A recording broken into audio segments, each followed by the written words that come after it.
أعوذ بالله من الشيطان الرجيم. بسم الله الرحمن الرحيم.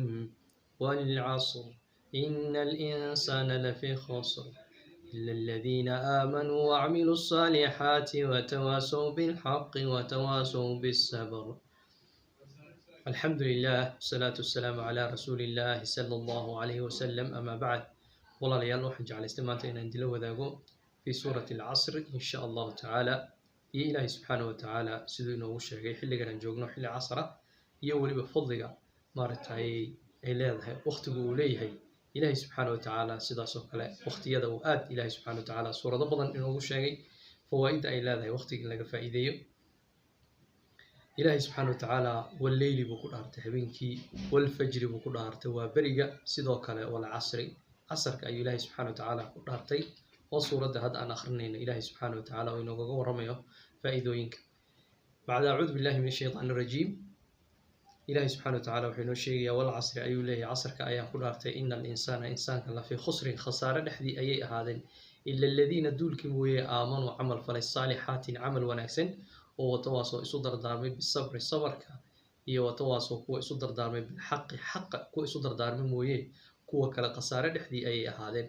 sidaa awgeed walaalayaal waxaynu ka koobannahay innagoo dhan habeen iyo maalin oo ah waqti, taasoo ah cimrigeenno dhan uu ku siman yahay habeenkii maalinta.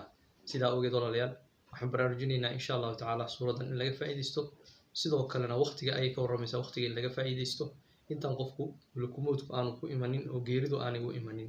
rasuulkuna sala allahu alay wasalam wuxuu inoo sheegayaa oo ina leeyahay xusuusta oo xusuustiisa badiya kana macaanida gooya adikru min ladaat haadihi dikra min ladaat, kan macaanida gooya oo ah mawlikul mowtka. marka sida awgeed walaalayaal insha allahu tacaala inaan ka faa'iidaysano waqtiga oo waqtigeennu waqti baraka la noqdo oo weliba salaadaha aan uga faa'iideyno, weliba ragga haddaan nahay jameecadayna ku tukanna insha allahu tacaala, khaasatan caamatan salaada subax oo kale waxa weeyaan oo waqtiga hurdadu ay macaan tahay. guryahana waxaad moodaa masaajidada safka hore inaanu buuxin oo dadka guryaha isaga tukanayaan iska fududaysanayaan.